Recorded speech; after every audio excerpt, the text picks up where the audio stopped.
তোমার সাথে এটা কে? তুমি কাকে ধরে নিয়ে এলে? আমি তো কিছুই বুঝতে পারছি না। তোমাকে এত জানতে হবে না।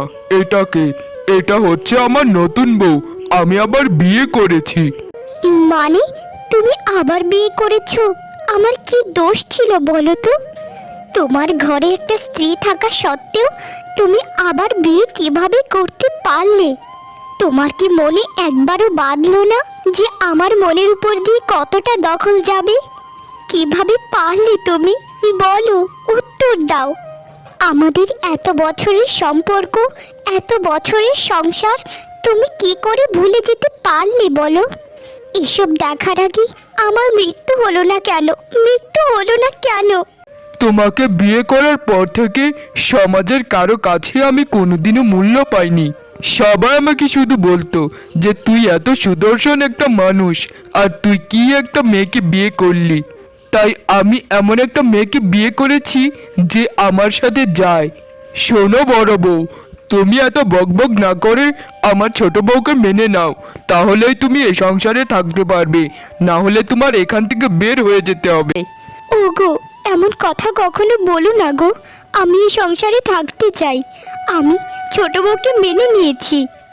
আমাকে শুধু এই ঘরের একটা কোনায় জায়গা দিও, তাহলেই আমার হবে। আমার এত কিছু কখনোই চাই না। তোমরা যা বলবে, যেভাবে বলবে আমি তাই করব। তবু আমাকে এই বাড়ি থেকে কোনো দিনও বের করে দিও না। শোনো, আমি কিন্তু অনেক রূপচর্চা পছন্দ করি। তাই আমার যখন যেটা লাগবে সেটা সাথে সাথে এনে দিতে হবে, না হলে কিন্তু খুব খারাপ হয়ে যাবে। আর এই ঘরের একটা কাজও আমি করতে পারবো না। সব কাজ তোমাকে একাই করতে হবে।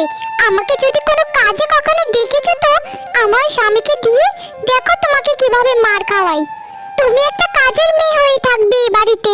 যদি কখনো বড় বড় অধিকার খাটিয়েছো তো তখন দেখবে তোমার কি করি আমরা। আর ন্যাকামো একদম কম করবে। এই ন্যাকামোগুলো আমার একদম সহ্য হয় না। না না ছোট, আমি তোমাদেরকে কিছুই কখনো বলবো না। তোমার যখন যা লাগে আমি সাথে সাথে এনে দেব। আমার স্বামীকে আমি খুব ভালোবাসি গো বোন। তাই আমার স্বামীকে ছেড়ে আমি কোথাও যেতে পারবো না। তোমরা শুধু আমাকে একটু মানুষ ভেবো, আর কিছু চাই না তোমাদের কাছে। আমার না আছে রূপ, না আছে ভাগ্য, আমার কিছুই নেই। শুধু স্বামী ছাড়া আমার কিছুই নেই বোন। হয়েছে হয়েছে, আর নাকামো করতে হবে না। এখন যাও, ঘরে গিয়ে নতুন বউর জন্য খাবারের ব্যবস্থা করো। আর শোনো, আমার জন্য বিছানাটা একটু ভালোভাবে গুছিয়ে রাখো। আমি একটু ঘুমোবো, অনেক ক্লান্ত লাগছে শরীরটা। খেয়ে দিয়ে আমি একটা লম্বা ঘুম দেব।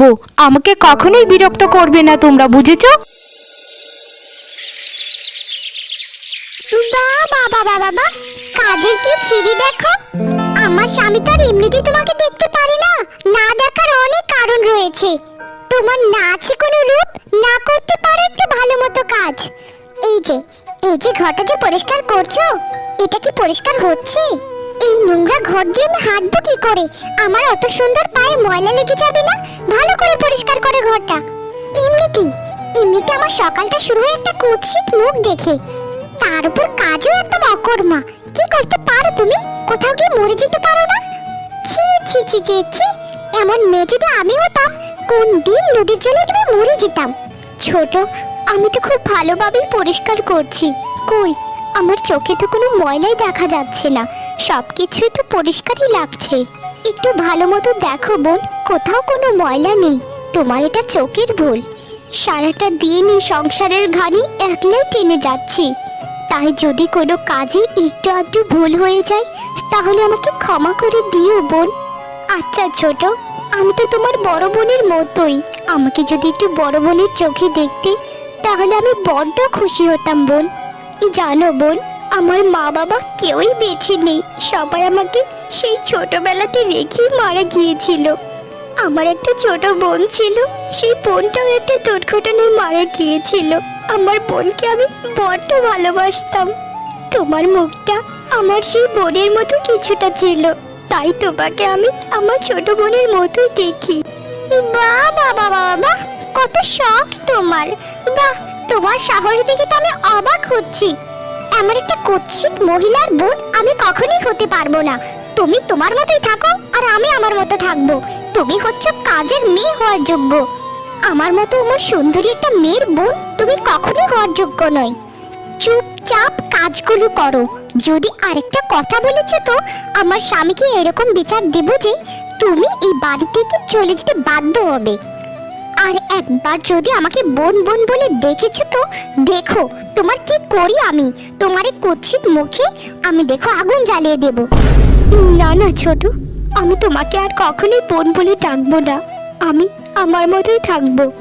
তুমি দয়া করে রাগ করো না আমার উপর। আমার কষ্ট লাগে কেউ যখন আমার উপর অসন্তুষ্ট হয়। জীবন তো একটাই, তাই না ছোট? এই জীবনে এত খারাপ সেজে লাভ কি? যাই যতদিন বেঁচে আছি একটু ভালো মতো থাকি সবার সাথে, আমি এটাই চাই। তুমি আমার কথায় কোনো কষ্ট পেও না। আমি চাই না আমার কথায় কেউ কষ্ট পাক। আচ্ছা ঠিক আছে ঠিক আছে, যাও এখন এখান থেকে। ঘরটা ভালো মতো মুছে অন্য কাজগুলো গিয়ে করো। ঘরে রান্না বান্না খাওয়া দাওয়া সব কিছু বাকি। আর শোনো, কাল সকালে একটু ভালো মন্দ রান্না করো। কাল আমার স্বামী শহর থেকে আসবে। শহরে গেছে কত কষ্ট করছে। এই যে দেখো গিন্নি, তোমার জন্য শহর থেকে আমি কি নিয়ে এসেছি। আশা করি তোমার বড্ড ভালো লাগবে। তোমার জন্য খুব দামি দুটো শাড়ি আর দেখো কত গয়না নিয়ে এসেছি। এগুলো যদি তুমি পরো তাহলে তোমায় এত সুন্দর লাগবে যে যা আমি কখনো কল্পনাই করতে পারবো না। বাবা বাবা, অনেক সুন্দর শাড়ি তো, আর গয়নাটাও দারুণ। আমি এরকম গয়নার শাড়ি তো সবসময় পরতে চেয়েছিলাম, যা তুমি আমার এখন শখটা পূরণ করলে। শাড়ি দুটো দেখলেই বোঝা যায় কতটা দামি আর গয়নাটা কতটা সোনা দিয়ে তৈরি। তোমাকে অনেক ধন্যবাদ গো স্বামী, আমার এতটা শখ পূরণ করার জন্য। আচ্ছা, বড় বউর জন্য কিছু আনোনি নাকি আমার জন্য শুধু একাই নিয়ে এসেছো? আরে বড় বড় কথা কিছু বলো না, ওর কথা আমি একদম সহ্য করতে পারি না। বেচারি সারাদিন রান্না বাড়া করে, ঘরের কাজকর্ম করে, সে আর এই শাড়ি পরতে পারবে না কখনো। আর তাকে এগুলো পরলে একদম মানাবে না, চেহারার যা ছিঁড়ি, ছি ছি ছি ছি। তাই ওর জন্য কম দামি কাপড়ে একটা শাড়ি নিয়ে এসেছি। একদম ভালো নয় শাড়িটা। তোমারটা এনেছি অনেক বড় একটা দোকান থেকে, আর ওটা রাস্তার পুরনো কাপড়ের দোকান থেকে কিনে এনেছি। ওই বেচারি ওটা পেলেই খুশি, আসলে জীবনে কিছু দেখেনি তো তাই। বাবা বাবা, খুব ভালো কাজ করেছো তো। ওর মতো একটা কুৎসিত মেয়ের প্রাপ্য এটাই। ও যখন রাস্তার শাড়িগুলো পরবে তখন তাকে সব থেকে বেশি মানাবে, আর আমাকে মানাবে দামি দামি শাড়ি আর গয়না। হা হা হা হা হা। গিন্নি, তোমার সাথে আর কাউকে তুলনা দিও না তো। তুমি হচ্ছ তোমার তুলনা। তোমার মতো সুন্দরী মেয়ে আর এই পৃথিবীতে একটাও নেই। চলো গিন্নি, আমার খুব খিদে পেয়েছে, দুজন মিলে জমিয়ে খাই গিয়ে। খাও খাও গিন্নি, খুব ভালো মতো খাও, না হলে তোমার শরীরটা খারাপ হয়ে যাবে। তোমার কখনো কোনো কষ্ট হোক আমি সেটা কখনোই দেখতে পারবো না নিজের চোখে। আমার খুব কষ্ট লাগবে। আমি সবসময় চিন্তা করি তুমি কিভাবে একটু সুখে থাকতে পারো। মানুষ কি চাই সেটা জানি না, তবে আমি মানুষের কথাই কখনো চলি না। সকাল থেকে সেই সংসারের ঘানি টেনে চলেছি, কই আমার স্বামী তো আমাকে সামনে রেখেও একবারও জিজ্ঞেস করলো না যে তুমি খেয়েছো কিনা। আমি কি সংসারের জন্য কোনো দিনই কিছু করিনি?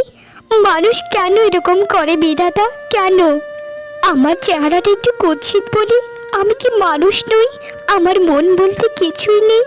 আর আমার মন থাকলেই বাকি, আমি তো ভুলে গিয়েছিলাম যে আমার কোনো রূপ নেই।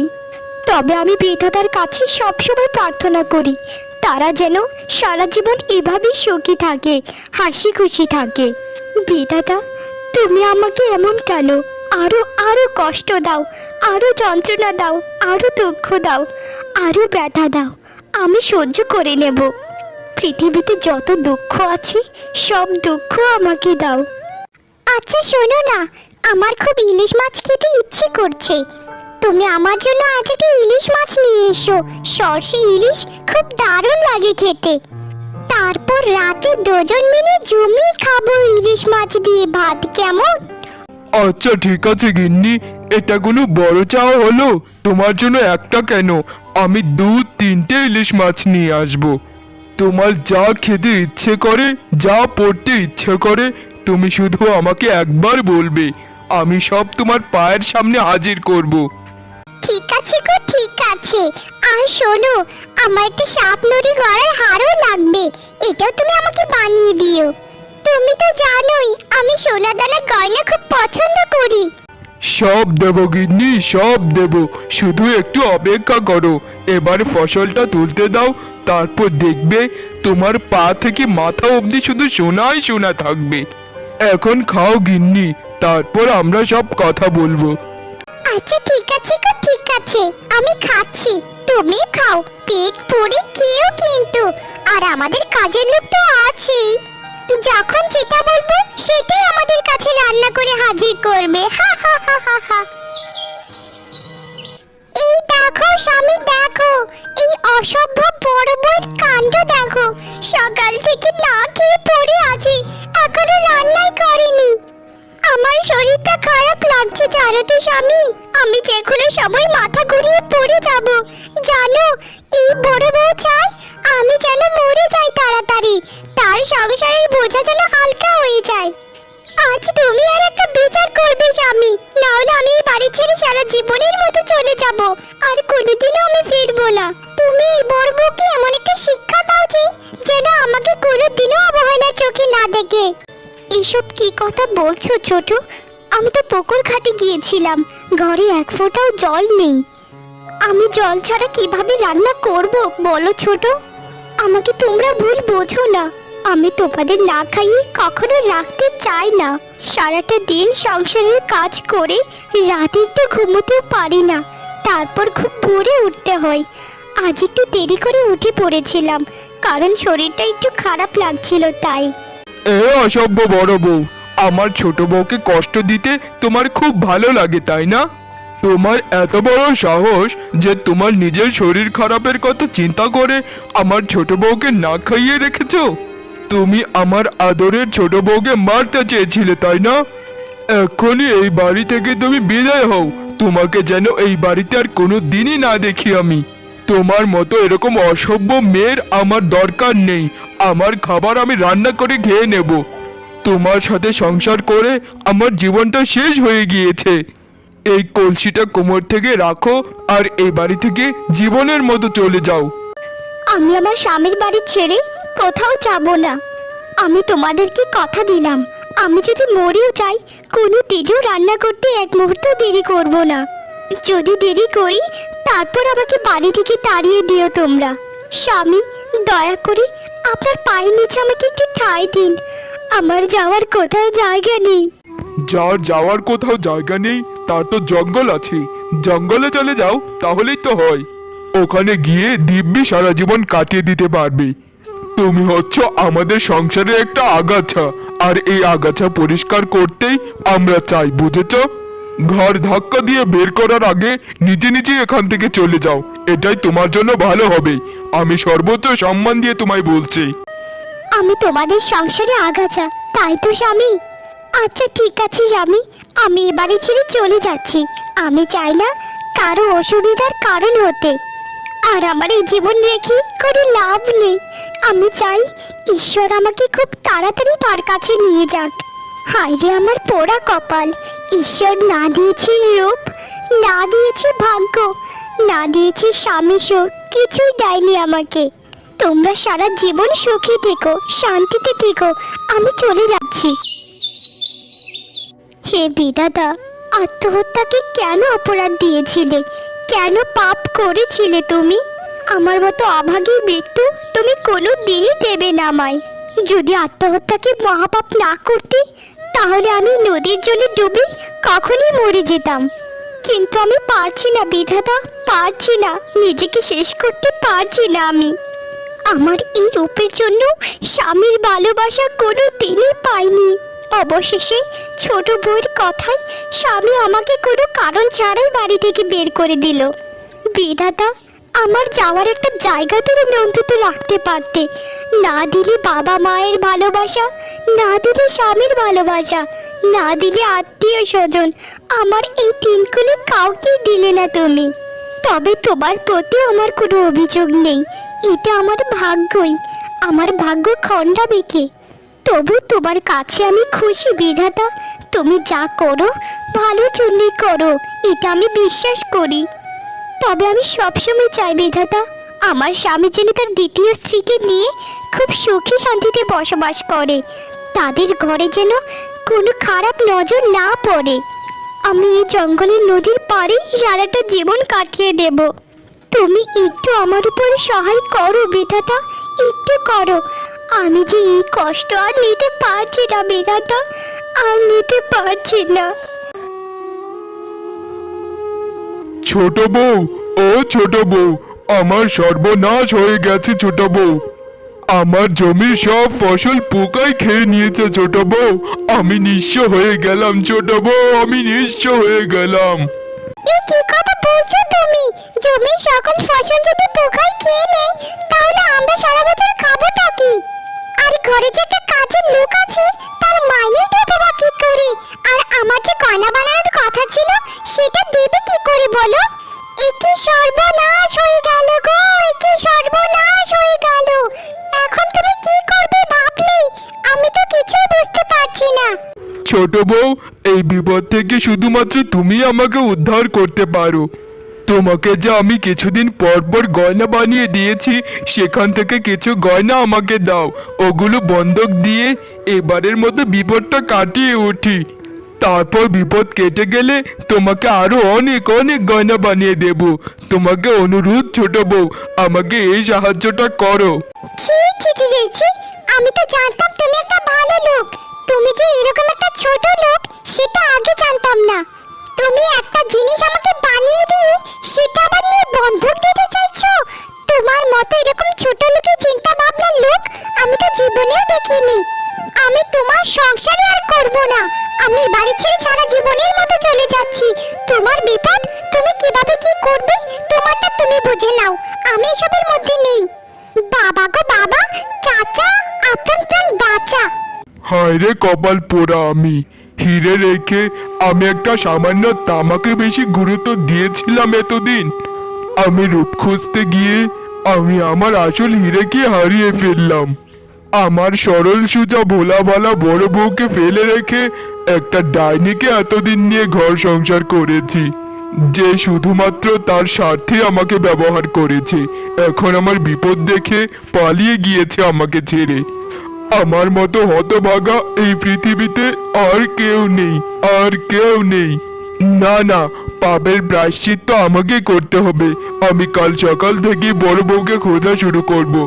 কাল সকাল নয়, এখন, এক্ষুনি থেকে আমি আমার বড় বউয়ের কাছে পা ধরে ক্ষমা চাইবো, আমাকে যেন ক্ষমা করে দেয়। গিন্নি, ও গিন্নি, আজ 10টা দিন ধরে তোমায় খুঁজে চলেছি গিন্নি। আমাকে ক্ষমা করে দাও গিন্নি, আমি আমার ভুল বুঝতে পেরেছি। ছোট বউ আমাকে ফেলে রেখে চলে গিয়েছে সারা জীবনের জন্য। তুমি ছিলে আমার সংসারের হিরে, আমি হিরেকে মূল্য দেইনি গিন্নি। তোমার পায়ে পড়ি গিন্নি, আমাকে ক্ষমা করে দাও গিন্নি। ওগো, এই কি কথা বলছো তুমি? দয়া করে এরকম কথা বলো না। আমার পাপ হবে গো, পাপ হবে। আমি তোমার প্রতি কোনো দিনই রাগ করিনি। তোমাকে আমি সেদিনই ক্ষমা করে দিয়েছিলাম। তুমি তোমার ভুল বুঝতে পেরেছো, এটাতে আমি অনেক খুশি গো, অনেক খুশি। আমার ডাক বিধাতা শুনতে পেরেছেন। কিন্তু স্বামী, তোমার মুখ চোখ এরকম লাগছে কেন? তোমার কি কোনো বিপদ হয়েছে? আমাকে দয়া করে খুলে বলো। গিন্নি, আমাদের জমির সকল ফসল পোকায় খেয়ে নিয়েছে গিন্নি। আমি তো পথে বসে পড়লাম গিন্নি, পথে বসে পড়লাম। ওগো, আমার কানে যে দুলগুলি দেখতে পাচ্ছ, এগুলো আমার মায়ের দেওয়া সোনার কানের দুল। এগুলো আমি খুব যত্ন করে রেখেছিলাম। এগুলো বিক্রি করলে তোমার সকল সমস্যার সমাধান হয়ে যাবে। আসলে গিন্নি, তোমার তুলনা তুমি গিন্নি, তোমার তুলনা তুমি। আমাকে ক্ষমা করে দিও গিন্নি, আমাকে ক্ষমা করে দিও।